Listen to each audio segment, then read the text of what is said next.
Behind me is Canterbury Cathedral, sometimes called England in stone. It's one of Europe's finest examples of the style we call Gothic. But what if I told you that pretty much every architectural feature in this cathedral, built incidentally by the Norman French, with stone brought in specially from Normandy, had its origins in the Middle East and the Islamic world? It's the same with Notre Dame in Paris. When it caught fire in 2019, the world was transfixed, and the French suffered a nationwide outpouring of grief. "Our identity is going up in flames," they cried, without any notion of their cathedral's backstory. That's when I decided to write a book about how Islamic architecture shaped Europe.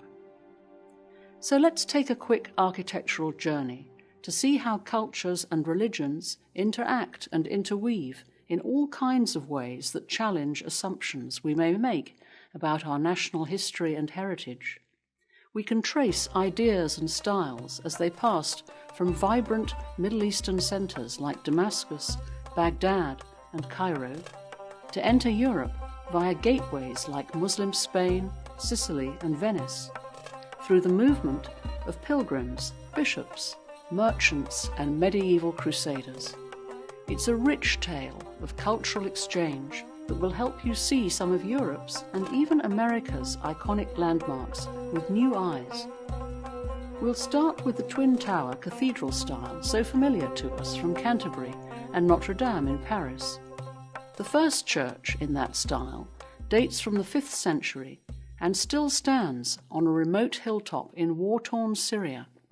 It's called Kalb Lawze, meaning heart of the almond, and it's just one among thousands of churches scattered over the wild and magical hills west of Aleppo. These churches were built to serve the Byzantine settlements, known today as the Dead Cities. Syria in stone, you could say, and collectively they represent the transition from Roman paganism to the zeal of early Christianity. When the first Muslims arrived in Syria, adopting Damascus as their capital, they absorbed and learnt from the earlier Byzantine, Hellenistic, and Persian civilizations, gradually synthesizing their architectural styles into something new and distinct.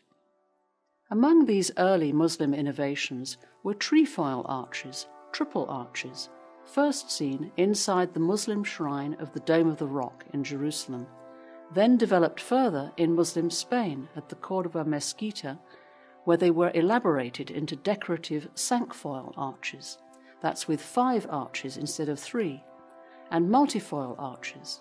They covered every surface with great energy and flair. The early Muslims loved arches. "The arch never sleeps," runs the proverb. As for the pointed arch, that first entered Europe thanks to Amalfi merchants in Italy trading with Cairo. Inspired by the pointed arcades of the Ibn Tulun Mosque, they funded the same style in their new cathedral.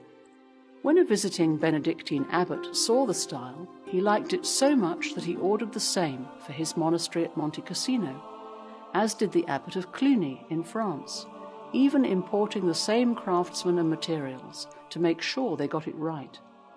Once Cluny, the most powerful church in all Europe, had them, the fashion was set. Soon, Europe's medieval Gothic cathedral